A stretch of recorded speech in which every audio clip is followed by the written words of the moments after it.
Welcome to LOA Today. I'm Walt Eason here with Alex King and Daniel Mangena. Today is Thursday, June the 4th, 2020. It's 4 p.m. New York time. Wherever you are in the world, thank you for joining us for another episode of LOA Today, your daily dose of happy. And I'm happy that Daniel's back.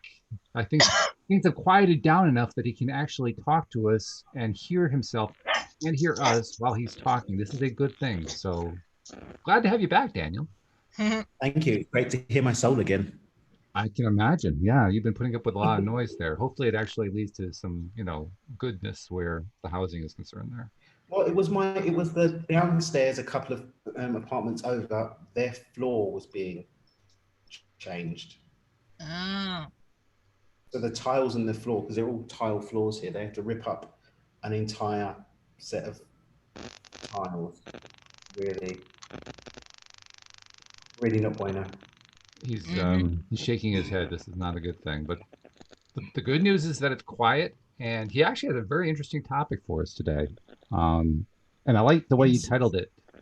I'm going to let you give the title because you almost sang it. I'd like to hear you say it. So tell people what the title is. What's fate got to do? Got to do with it. What's fate when we got free will and infinite possibilities? That's fabulous. Absolutely fabulous. And this came up in a master class you were giving. In other words, this is one of your followers. No, not a masterclass. There's a weekly intention group that I'm in. Intention group. Oh, we okay. set an intention, we meditate on it, and we do some really cool stuff. It's using the Dr. Joe variation of the limbic taggart work, and we meet every Wednesday, and it's really cool. Oh, okay. All right. And it came up, the question of fate came up. Now, I have to say, I have on the show had conversations with co-hosts about fate. It's been a long time since that one has come up. So I'm curious, can you tell us a little bit, how does that come up? Because I don't really hear that one too often about, oh, I'm fated for this or I'm fated for that. Yeah, Well, not really. There's different ways that it comes. I hear it coming up, and I've got views on it, but this isn't about views, it's about conversation. But as soon as predeterminism comes up in any form, I kind of shut down by virtue of the fact that it's been scientifically demonstrated that the electrons that form up the atoms that make up our world respond purely to observation, to expectation. Right. So once something's been demonstrated to be true, and we juxtapose that against infinite possibility, anytime someone says, oh, it has to be this way, or that's the only way, or I had to do it because of this and that, I kind of shut down. But it still has these backdoor routes. Oh, co-creation is one of the most annoying phrases. I really don't like the way that it's used. Why is that? I find it really... Now that one I don't associate with fate, so somehow you're tying it in, and I don't know how you're doing that. As a backdoor one, and you'll get what I mean. That one, the whole, if it's meant to be, it will be. Okay. Yeah. Right. That the universe has a plan. Right. Okay. Gotcha. It must have been God's will. Externalizing. I guess that one wasn't meant for me. Mm-hmm. These little sneaky ones, when you strip them away, they're basically punking out of being responsible for creating your reality. Right. Yeah. At the rudimentary. Now, I'm not negating the nuances and all that kind of stuff, but they for them to exist, for any of these phrases to exist, you are not ultimately responsible. There's another entity that makes the final sign off. And when people start talking about co-creation, then you're separating yourself to the point of having two differing points of view, and you not being the one that's eventually responsible for making the choice. So we're saying that the universe is a tyrant at the end. At the end of the day, the universe is a tyrant that has the final say. Otherwise, what's the point in even making the statement? Well, I mean, I never thought of co-creation in the way that you're describing, but I can see how someone might. I mean, I think of co-creation is, well, I start to do some creating and then you start doing some creating and now we're both doing some creating and oh, this is really cool. We're creating together. And I just kind of leave it at that. And I in don't that worry about it. in that state, at that level, that's cool. But then we're not co-creating, we're creating with the fuller part of ourselves because we are a physical manifestation of source. So we're simply allowing a higher expanded level of ourself to be included in the creative process versus, oh yeah, I set this intention, but you know, co-creation. So if it doesn't happen, it's because the universe didn't say it was so, or because it wasn't in my soul contract. So, Hmm. oh, okay. So you're saying that people are associating co-creation as part of that back door, as you're describing it. They're associating it as, If you have a conversation, if you go and find 10 people that are in this kind of stuff and ask them all to break down what they mean when they say co-creation, let me know what they say. I'd love to hear what the people have to say about it and which ones of them do it in a way that actually means they have the final say versus someone else having to sign off. it's a great Interesting. question. I don't know. I mean, Alex, have you ever run into this? Have you ever thought about this? I have never heard of co-creation ever, Ever? Oh, okay. ever. This is my first hearing of it. Okay. Well, I mean, Well, we're I, co-creating the experience of your experience. that's right. My only association with the term co-creation is Abraham Hicks because they always describe the workshops that they do as being co-creative between Abraham and the people who are participating in the workshops. Mm. And I always thought of that as Abraham simply trying to assist the people in the workshops to, do whatever it is that the people in the workshops were trying to do. So basically, the responsibility stayed with the people in the workshops. They were simply asking for some advice and a little idea about how do I break out of this thing that I'm in right now. But I hadn't heard it the Which way is you're describing. I mean, I can see how people could do that. It's just I hadn't thought of that. I mean, the things that people can create. I've created a so. I way to mean, prevent myself from being the creator. so, I mean, if you just go to the whole, just if you just look at it in terms of the context within which people use the phrase co-creation in relationship to the outcome and what they get and whether it happened or not. But just I think about it believe in you. those terms. I have never thought of it that way. I'm going to have to pay attention to see if that's what people are doing. Mm. Yeah. So is it like a Because if you take crutch? if you just take the conversation beyond the phrase and ask them to just have a conversation about what it means and what was the point in saying it anyway. Right. Now, that's not to say that there isn't a point in saying it. For example, you gave the example of Abraham and when they're co-creating the experience. Now you can take the conversation to a natural conclusion because the purpose of co-creation in this, the phrase co-creation is to describe the infinite intelligence that's being channeled in the form of Abraham and the attendees of the event co-creating an experience that leads to a breakthrough, that leads to transformation, that leads to an expansion of their understanding. Right. There's co-creative experience, two identified entities coming together to present, to have an outcome. Right. Now, if someone has that and comes away and says, I didn't have my experience, well, Abraham is the one that had the higher responsibility, so it must have not been in my contract or whatever for me to have that experience. Wow. Do you see the conversation? Mm. Yeah, I can see how that could go. Sure. Mm-hmm. Yeah. But people don't actually take the conversation any further, and they normally have a robot breakdown when you try and ask them to break down even what they mean by co-creation. A robot breakdown. Oh. There's a hashtag for you, Alex. Yeah, it is. So it's basically a cop-out is what you're saying. Yeah. Mm. Yeah, it is a cop-out. Well, it's understandable when you consider most people come to conscious creation ideas, law of attraction ideas from a religious background. Some don't. I didn't myself, but a lot of people do. And I think pretty much all the major religions of the world have an external God, an external deity that is responsible. So it's kind of built in that sense. Yeah. It's built in. And then when you get the surrender cop out that comes in the form of, oh, everything's working out for me, so It's all bueno. I don't need to set intentions. Everything's working out for me. Good luck with that one, mate. But if you say that, aren't you setting the intention that everything works out for you? If you hold the belief system that supports that, then yes. But if you're running on an unconscious program that says that things don't work out for you, and you're verbalizing things do work out, actually all this was a manifestation of your unconscious intentions for things not to work out for you. And that's really what's at the root of it, isn't it? I mean, the whole externalization thing, externalizing control in the hands of an external deity, it's all about what kind of internal conversations are we having with ourselves. Because the moment that the conversations slip the rails, I guess, that's the best way to describe it. The moment they slip the rails is the moment that the thing doesn't work out the way you had in mind. So it can't be me. It's got to be something else. Right.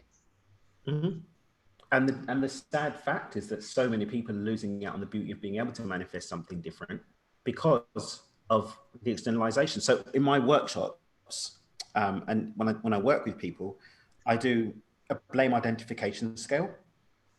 When I show that there are levels of blame that we move into, and people that are conscious or law of attraction type people, they tend to skip most of them, but then they still have the co-creation, the universe, or whatever, or God as being this element in the top, or the soul contract, or my soul's purpose, or whatever. It normally, in my experience, I've seen people do government, society, they have parents, work, boss, employees, teacher, religious or cultural blame. Then we can go into ancestral blame. Oh, I'd love to be able to do that, but you know, I've got this generational curse I haven't broken yet. And Yes. Right? But eventually, or people like in religion might use the devil. Oh, Satan brought this in our lives. No, it was your vibration that manifested the opportunity for this, and then your choices led you into it. And this is unpopular because people look at collective agreements and use those as a thing. Collective agreements can still be transcended. It just takes a lot more energy to transcend a collective agreement. So it being difficult doesn't make it impossible. That's an interesting point. I hadn't really thought of it that way, but you're right. The soul contract / collective agreement genre can easily be used as a way to deflect responsibility. What my friend Cindy Chavez calls radical responsibility. I like her term because it actually implies, I mean, the word radical means change. You have to actually change your responsibility. Yeah. It's interesting too that people who I see online, I hadn't thought of them in these terms, but as I'm kind of like filtering through, what are some of the experiences I've had reading some of the stuff on Facebook, for instance, you know, because there's lots of law of attraction type groups on Facebook. And yeah, there is that. I always kind of dismissed it.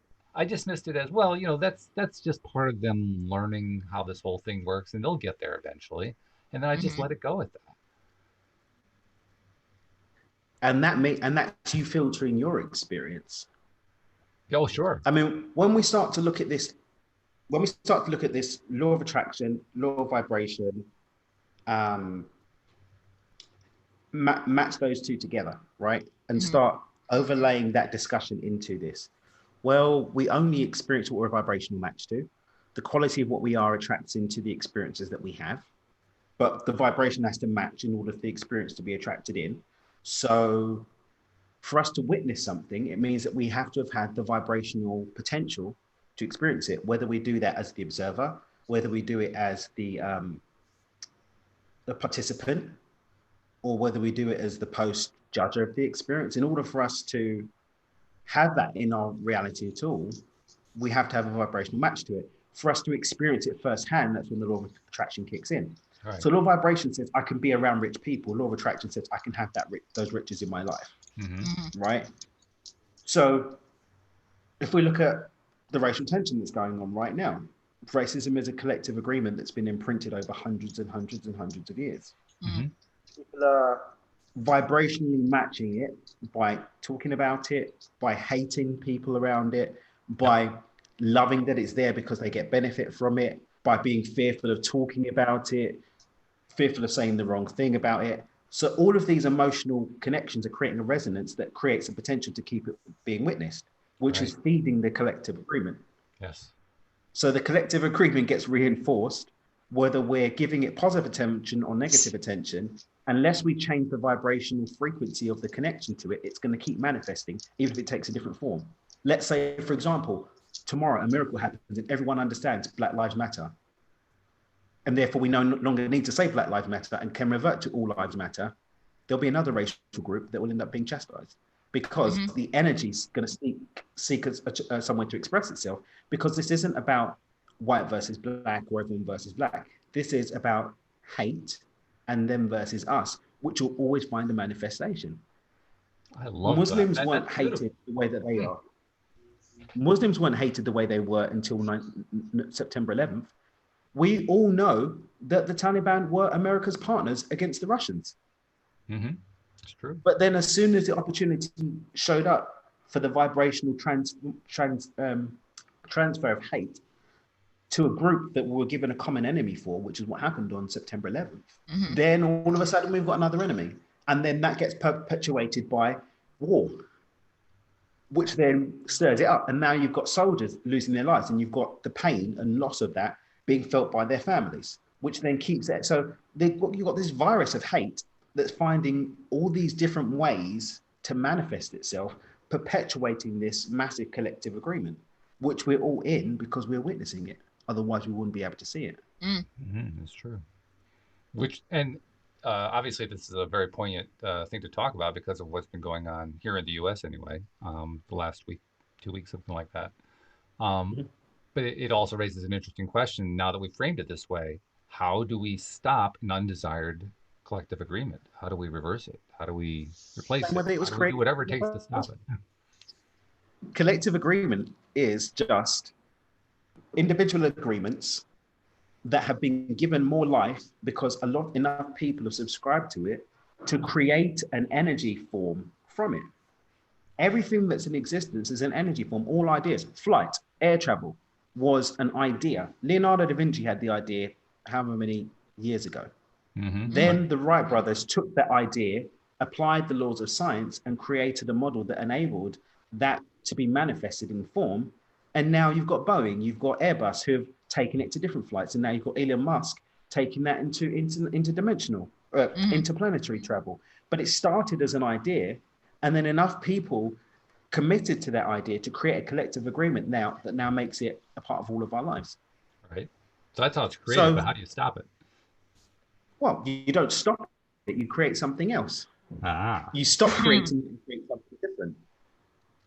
And this is the thing, we're giving racism a pedestal.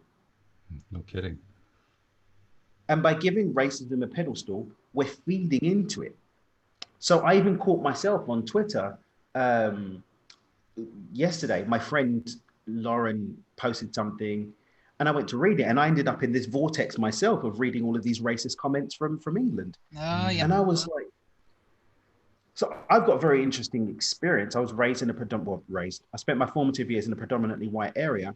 And so I have actually firsthand experienced the difference between innocent ignorance and deliberately held hate. I've seen the difference between the two. I've had conversations whereby people there's one particular conversation that really brought it home for me.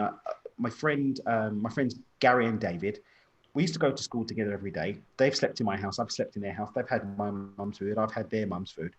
And I think we've been going to school together for 4 years. And we're walking to school one morning. And by Gary's silence, I know that David and he had probably spoken about how to frame this beforehand. But David was like, Dan, he put his hand on my shoulder. He's like, thank you, mate. I'm going to slip into my East London accent, by the way, my fucking accent. I love it. Thanks, mate. I said, what's up, pal? He goes, I didn't really used to know coloured people before you. We didn't really know anything about them. But you know what? Coloured people are all right. Oh, wow. Wow. Now, bearing in mind, I understood his mindset because it's a mindset that I've been around So I knew where he's coming from. I know the area that he was brought up in. There were no people of color there at all. Sure. So that all that was presented to him for people of color, for colored people, black people, for those of you who don't know what I'm talking about, was the stereotypes, the fear, the negative imprint. That's all that he was given. He wasn't given the opportunity to be educated. He wasn't even given the substance to know that there's something to be educated on, because this is what he sees in the media, this is what he hears about, this is what he knows. And then you've got the generational imprints that come on the back of that. Black people this, black people that. But now he's had first-hand experience. He was forced, because this black guy's been put in his class at school, to engage with someone. He's been in a black household and had the opportunity to engage and find out that, okay, so we're not all pimps and hoes. We're not all murderous thugs and drug dealers. We don't all listen to hip hop and eat collard greens, right? There is some difference, right? And most importantly, those differences that do exist aren't there to be feared. Are there people that fit these stereotypes in the world? Yes. Are there people of color that reinforce these stereotypes? Yes. But not everybody has them. And now he's had the opportunity to be educated about that. So that day was when it clicked for me. Oh my God, I am quite literally at the vanguard of all of these people, that all of my peers at school, seeing what a black person is, what a black person does, and forming and reinforming their idea of that. But they had the opportunity to do that. If we go into, I don't know, a backwater town in the bottom dollar of nowhere, where they have had no experience at all and continue to have no experience of people of color, the one or two engagements that they do have are negative, or the stories that they have firsthand are negative. They're watching the news now and seeing what's happening in the Bronx, New York, for example, where you're burning your own buildings down. I don't quite get it, but I know the anger that's pent up and leading to ridiculous ideas. And I get it. They've had no opportunity for change. They've got their peers saying, look, see, this is what they're like. You can't, which is the kind of thing they're saying online. Look, this is what black people are like. Da, da, da, da, da. And so the narrative's not changing. The narrative's being reinforced.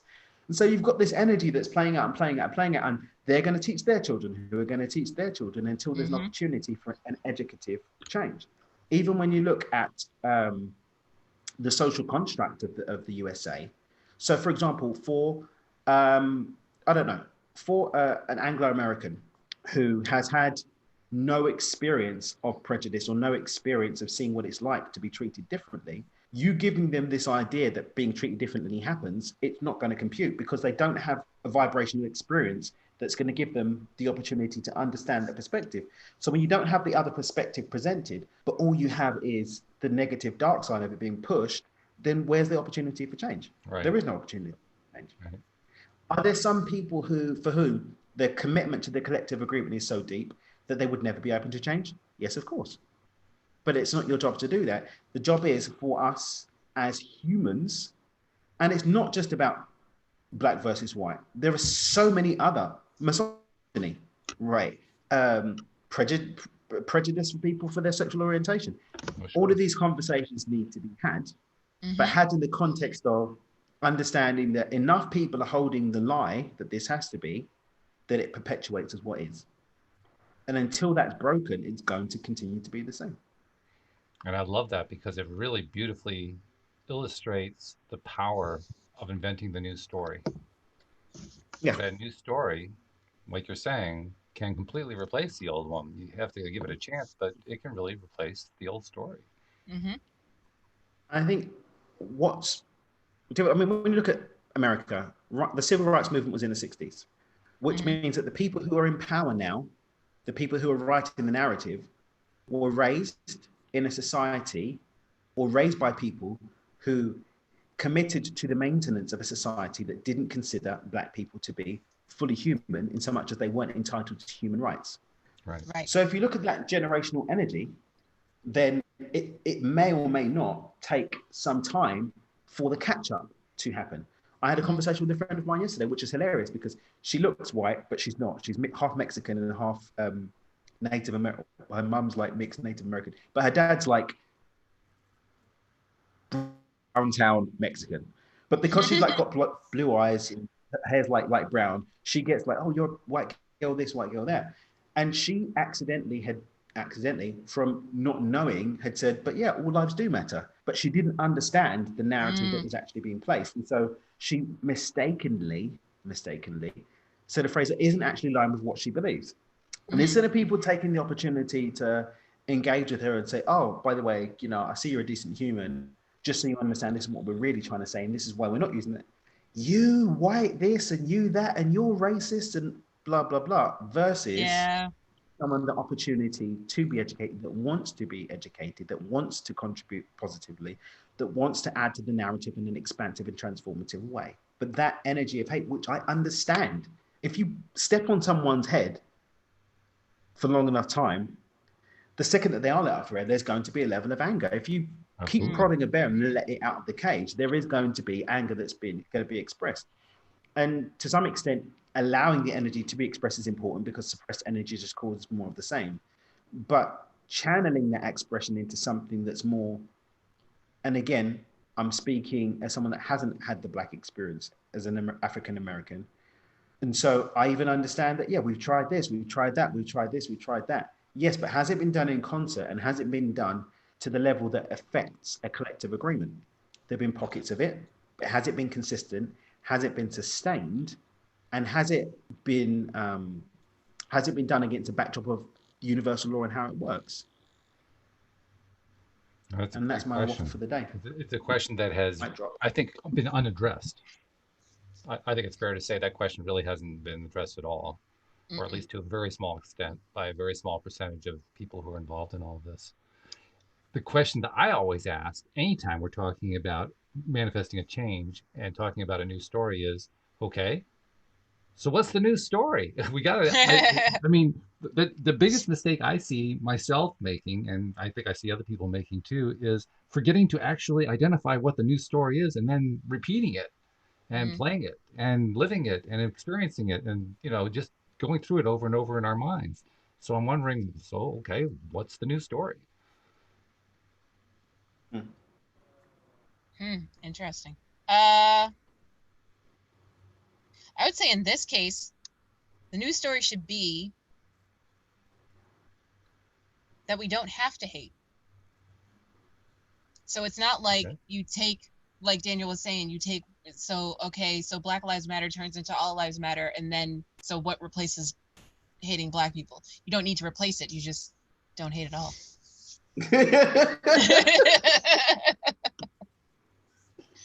All in favor, say aye. Like, wow, that was simplicity. I try to keep it simple. No. But you know, I don't think, again, I understand that, especially for me, I'm talking to someone, look, for me, the worst I was probably going to get in England, there have been a few instances of like racist murders in specifically scary areas. Stephen Lawrence was a big one that happened in the UK about 30 years ago. Yeah. But it's not as common. You'll have prejudice treatment. You'll have, maybe you get an arse whooping.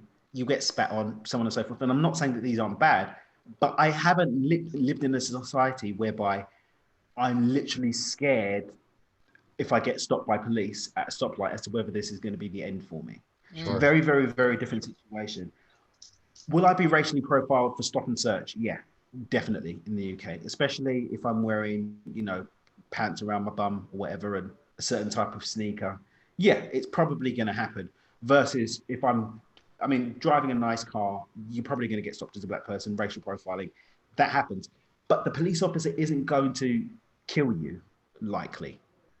The one time that does it happen? Yes, but I'm talking not on the scale that it happens in the States, to the point where there's a collective agreement here on the back of it, which, as we know, that collective agreement of fear is going to create more of the same circumstance because it spreads like a virus and actually has people unknowingly manifesting experiences that correlate to that fear. Mhm. So, I don't know. It's a difficult conversation for the very reasons you're describing, because of the experience that people have had here in the U.S. And Mhm. Yeah, I mean, it's real. There's a it's reality coming behind out. it. You know, it's coming out in the way people are talking about it. It's getting.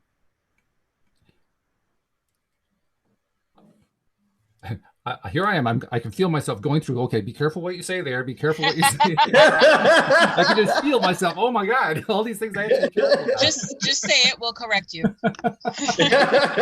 Holy cow! Again, this is the thing, Will. Someone like yourself who isn't trying to be ignorant, wants to be educated so that they can make a positive contribution, you should be able to speak your questions without fear that your quest for expansion in your knowledge and your ability to move into future conversations where you do contribute constructively is being hindered by being scared to ask the questions that might create that change for you. And I think that is sad. It is. And how are you supposed to know if you don't ask? It's true. Yeah, and I think it's. I think for someone like me, it's more a fear of. I really don't want to say something that's going to encourage them to set themselves off. I want to try to help them and give them the love instead of the hate. I want to try to do what Alex was talking about. I want to get hate out of the equation, replace it with love, and just stay in that love vibrational place. Mhm. I actually did have a conversation on Facebook a couple days ago with a couple of young women who were really, really pushing the Black Lives Matter thing. It was in a law of attraction group, and it was challenging because no matter how I tried to stay true to that, they were basically trying to rip me off. Mhm. Their stance was essentially, "You're not angry enough." You're not angry enough. Wow. That seriously, that's what it was. That's what it Yeah. came down to. And they finally dismissed me. I'm not sure exactly how they, pictured me in their minds. Was I uneducated? I'm not sure if they decided that was the case, but they dismissed me. They found a way to Mhm. dismiss me because I was insisting that they should actually get to the core of it, and they didn't like that too much. But in the context of that conversation, I was also like being really careful. How do I express this in a way that I don't set them off? And the hardest part of that is realizing I really can't. Yeah. It's not up to me to not have them set themselves off. Right. That's not easy. No, it's not. So there's a question for you. How do you not do that? I say I be myself and everybody else be damned. Ooh.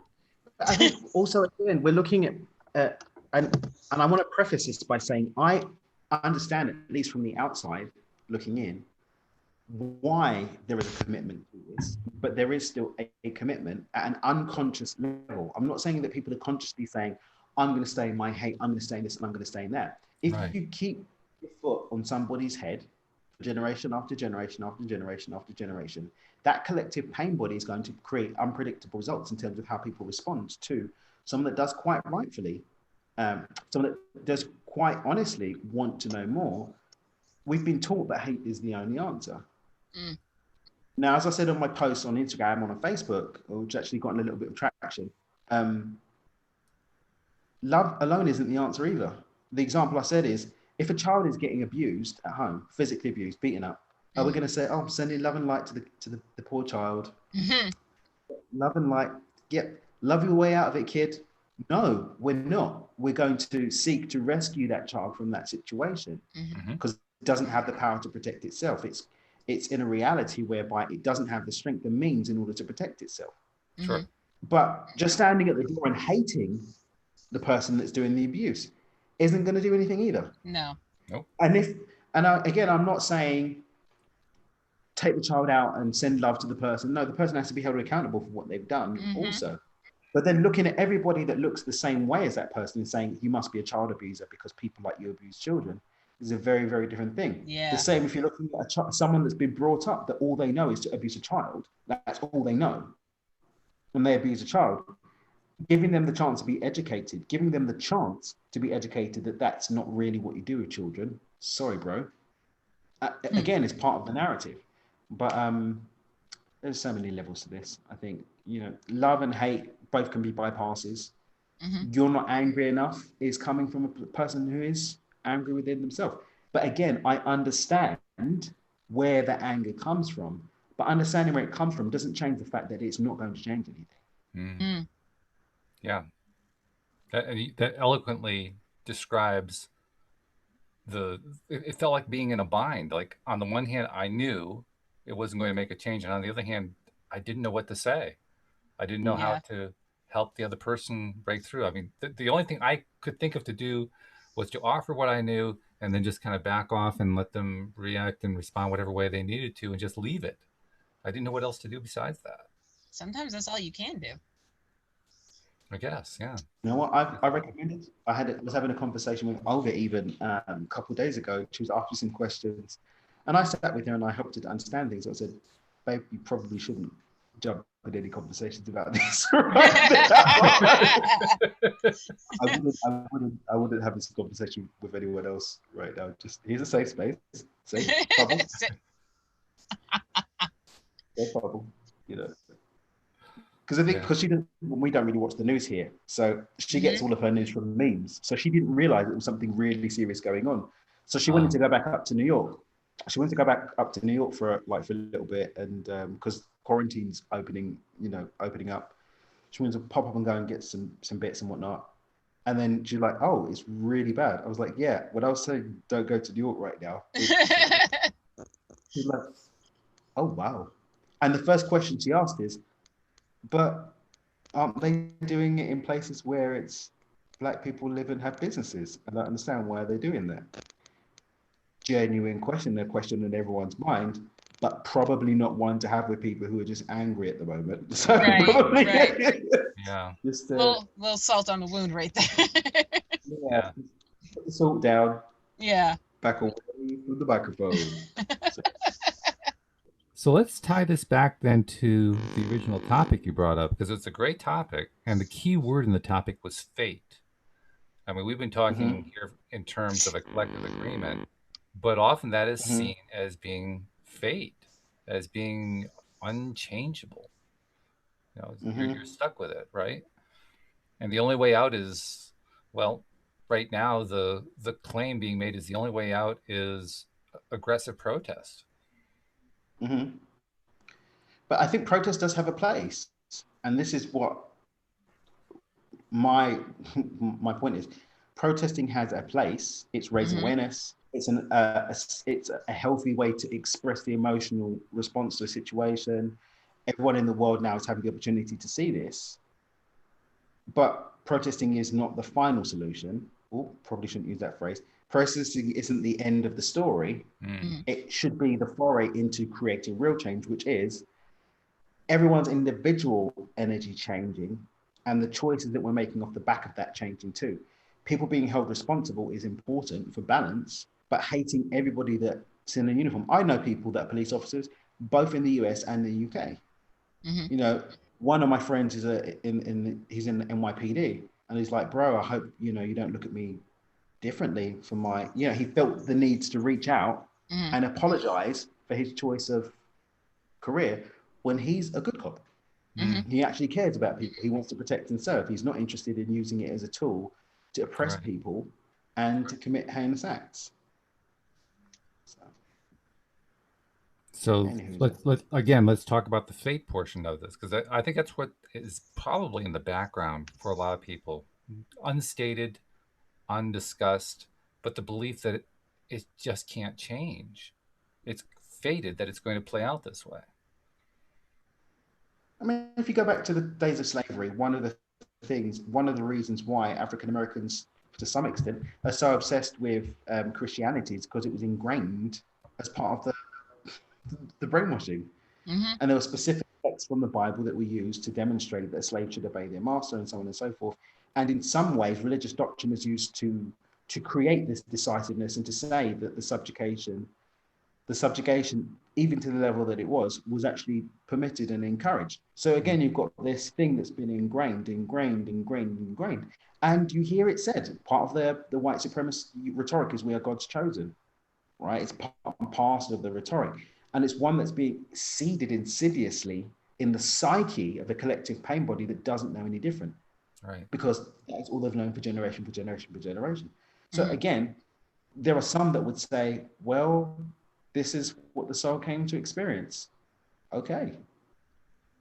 If you take the soul, what the soul is here to do, argument to it, discussion to its nth degree, that's essentially what you're saying. That, okay, cool, an entire race of people in a particular country and in other countries of the world too are being treated in a certain way. But, you know, everything is perfect. Mm. That's a hard Is it? statement. A lot of people are going to hear that one. They're going to say, "Oh, I don't know That's about a hard that." pill to swallow. Yeah, but if you take it to its nth degree, everything is perfect, everything is the way it's supposed to be, the universe is always taking care of you. Is that what we're saying this is? Really? Mm. It's a Or are great we question. saying that there are instances where everything is perfect, the universe is taking care of you, and everything the way it's supposed to be doesn't relate? Oh, yeah, unless it's to do with racism, then the universe didn't choose racism. Oh, yeah. It happens a lot. Hmm. I mean, not necessarily race. I've seen it with a number of different topics. I've seen it particularly with sexual abuse. Mm. Mm-hmm. I've Yeah, had another. conversations with people who were victims of sexual abuse, and it's a very similar conversation. So where do we draw the line? But then when we go back to, you know, cut the BS out and actually go to the way the universe actually works, isn't this poppycock airy fairy thing? Is that energy is responding to expectation? That's what the split experiment showed us. Expectation is leading the way in terms of what we end up witnessing around energy. But we've got this pain body and we've got this collective agreement of racism and hate. I'm going to say hate rather than racism. This collective agreement of hate that's reinforced and presenting an unconscious series of expectations that are calling in a reality of it. So if we want to change it, we need to change the expectations. So we need to change the story. We need to change the blueprint that's all running off. But that's not going to happen if we're still hating. Yeah, that's Mm. true. But it's also not going to happen if all we just say is, oh, love. The change that's being claimed must be imprinted as a new belief system, and there must be reinforced with boundaries and actions that support the new belief system. All right, so let's go back to what Alex suggested earlier about what the new story is going to be like. And forgive me if I don't paraphrase correctly, but essentially it sounded to me like we're just going to remove hate from the conversation. Based on what we were talking about in the last 10 minutes, that sounds like a fairly challenging foundation. Definitely. I didn't say it wasn't easy. But I mean, if we look at that, we can't just stop. The fact of the matter is that, you know, energy is neither created or destroyed, it just changes form. So that energy needs to be transmuted. What we're talking about is alchemy, the alchemy of hate. And love is the most effective tool for the alchemy from hate. But in order for that alchemy to sit as a new agreement, it must be supported with actions that align with it.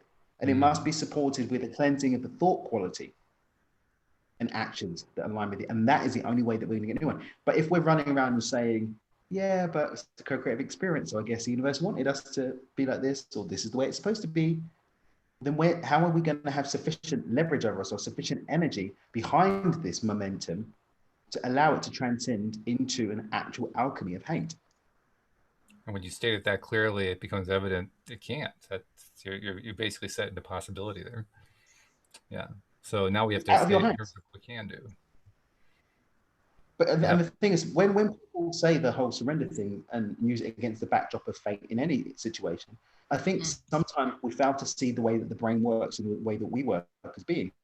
That the unconscious mind is operating at 10,000 to 10 million times the speed of the conscious mind.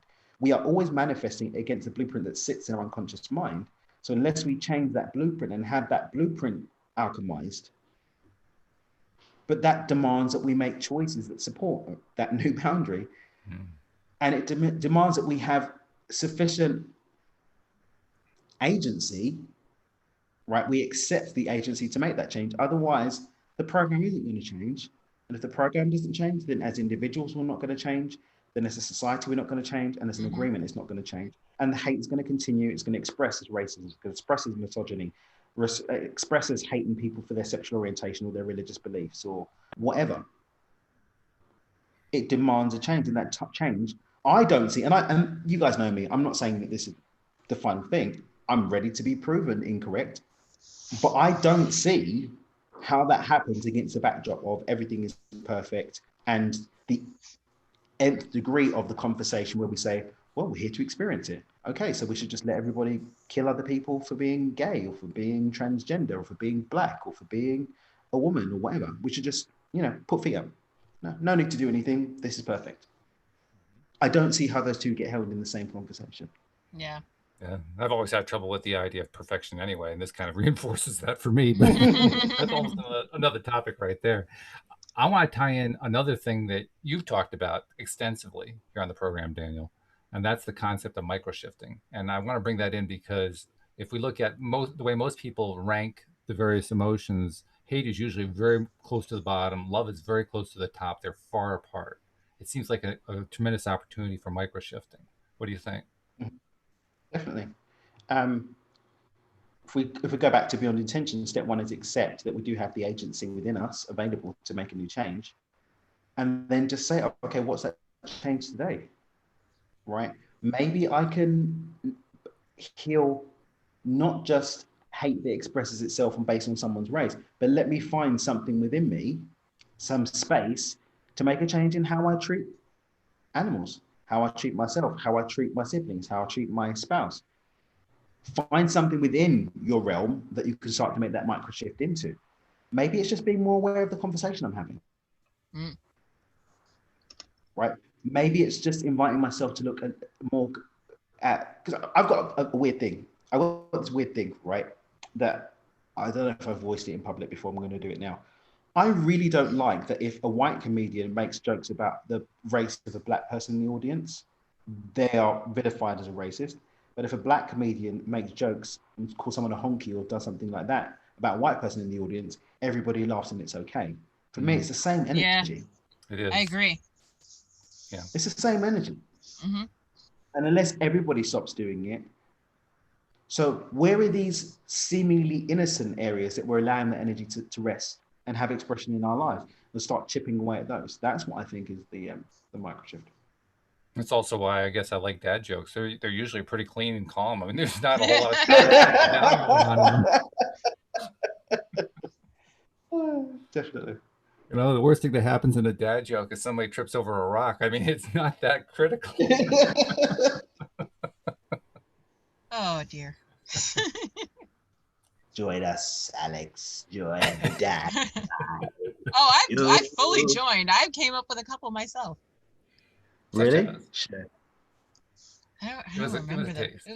Yeah, we had a strong 2-week period where I had a dad joke for every episode.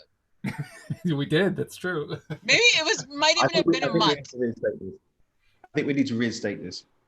Well, I agree. Part of it was that you were pushing me for a dad joke every day, and I was running out. So yeah, I was like, "I got you, bro." I've got dad joke memes for days. I've got the memes for days because I think I've just set up vibrationally to attracting the dad joke memes of the world. So I don't have verbal ones, but memes I've definitely got for days. Yeah, I love memes, and I love puns. I will say, I think this is actually one of those micro shift steps. Because ultimately what we're really talking about here is, for a moment, shifting our attention away. This is the pivot that Abraham talks about, pivoting our attention away from this thing that is just, breaking our minds at the moment, focusing on something that we can feel good about, getting ourselves feeling good, and then go back and say, okay, I have a new perspective now. What does that new perspective give me? I agree. But again, I also understand that for someone who's been wrapped in a pain body for centuries and genealogically has been imprinted, we know trauma is imprinted in the DNA, right? And the type of trauma that's been imprinted, especially those that are genealogically linked to people that did come directly from the slave trade, that's imprints of torture that are just undealt with, generationally encoded in the DNA. So, I mean, there was something someone said, and I don't know if it's real or not, but there was like an N-word kid capture license that was issued in Missouri in the 20s. And the 20s these were being Wow. issued. And lynching still goes on in some parts of the US today. Yep. So, It does. so that energy is not being given the opportunity to be transmuted because it's just there encoded in the experience.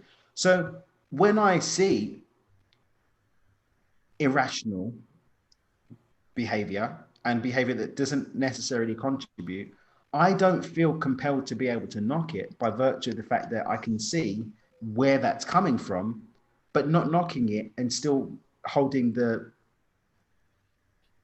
opinion that, yeah, you need to get it out of your system. I feel you, but it's not going to change. It's not going to create a change. The same way that just holding a light candle isn't going to create a change, because that's really how change does. There's got to be leverage for change. Well, I'm going to take a sort of the counter viewpoint just for a second there. I'm going to make an argument for there being some change coming out of it. And the reason I say that is, if I have been holding mentality A, whatever that might be, and I start holding a candle, for one moment in time, my mentality has shifted. It may not hold, the shift may not stay, but for that moment in time, I did experience a shift. And that's going to imprint in some way on my experience going forward. There's the microshift. And I mean, if we take this, if we go get really esoteric and start talking alchemic life creation and lucid living level of this conversation, well, it could create the change if enough people hold the belief that this alone will create the change, whether it is the holding the candles or the anger. It can. But if people aren't being deliberate in it and they're just running on their script, running on their unconscious program, which isn't for change, it's for staying the same, then there isn't going to be any change. Because it's not the action, it's the energy and intention behind the action that creates the outcome. By the time we've taken an action, the intention's already been made, unconsciously or unconsciously. We've stepped into vibration and we started to mentally rehearse it back here, so that the action, all the hard work's already done. The action is just the end result. This is the end result here, or at least the opportunities that are available are the end result. So we have to go back up the ladder and start. So, okay, let's change what narrative we're having. And this doesn't mean, just forget everything. I love Dr. Joe. Wisdom is memory without the emotional charge. I can hold the memory of a situation and make different choices from it without being disempoweringly emotionally charged by that experience here in the now. So I can, for example, be mindful of the fact that, yes, as a Black man, my life may be in danger by this traffic stop, but I don't have to start mentally rehearsing from a place of fear and therefore inadvertently open myself up to the vibrational possibility. Right. Or behave in a manner that exaggerates, puts gas fire on a situation. And great, because you've got to remember that a lot of these officers, not just ignorance, some of them are coming from fear as well, because they've been told, oh, there's a Black person there, they're going to have a gun, my life's in danger, and all these other stories. So they're acting from fear as well. So you've got two people coming from a place of fear, creating a microcosmic collective agreement of fear that energizes that fear and calls in potentials that correlate with that fear. And that's when it can go out the window, until one of the two changes the frequency and breaks the agreement and therefore opens them up to something different. Right. And that's where the hope is. Absolutely. And you bring up a great point that I think kind of gets lost in the shuffle, but I'm going to take it and I'm going to expand it and make it like a rule across the board. I'm going to suggest that everyone who either directly or inadvertently expresses racist views is doing so from a place of fear. I see that. Fear and ignorance. Yeah. Or ignorance-fed fear.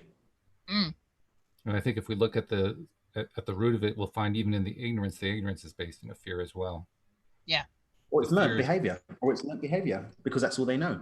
I mean, if let's say, for example, my dad's a Klansman, my mum's a Klanswoman, I don't know how that works, and his daddy was a Klansman, and all I know is that the ideologies, ideas, and the narratives fed to me, then where's my opportunity to have anything other than that? The story, the fear, like the story of the woman who cuts the ends off of her roast. and it goes back 3 generations, says, oh, that's because the oven was too small. So everyone's just following this behavior. Right. The inciting energy of fear may not even be there anymore. It's just learned behavior. This is what it is. This is what it is. This is what it is. This is what it is.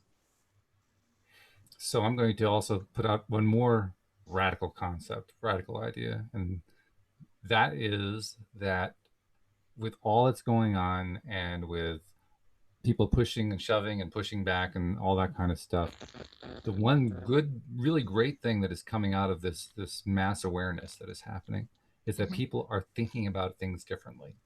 Maybe not necessarily the way that this group wants them to or the way that group wishes they wouldn't, but they're thinking about things differently. And in the process of thinking about things differently, conscious or not, they're microshifting. They're setting up a microshift to happen, and they don't even know necessarily how it's going to play out. But it's happening. It's playing.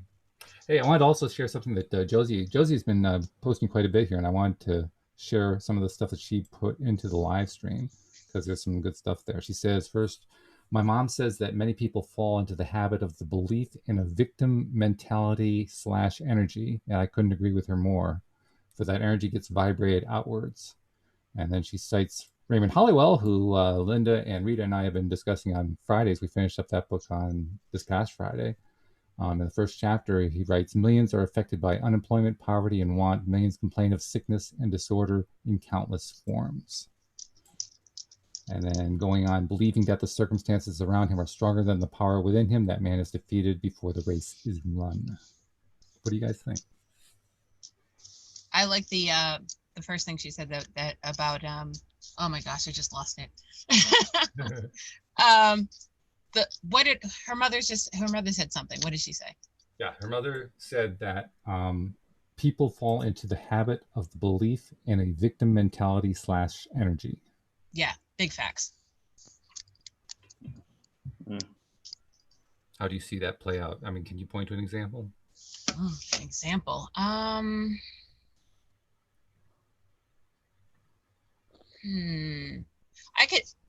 can make an example of somebody shutting that vibration, a bad vibration, down.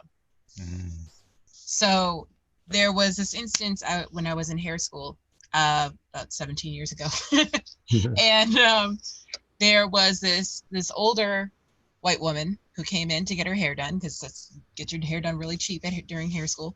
And she came in and she had my friend who's also an older lady and white, and she was doing her hair. And she said to her, she saw me walk by and said to her, "Oh, I didn't know N-words had straight hair." And my friend turns to her, shut her completely down and said, "We don't use that word anymore. I don't know what year you think this is, but you have to get out of my chair." Ooh.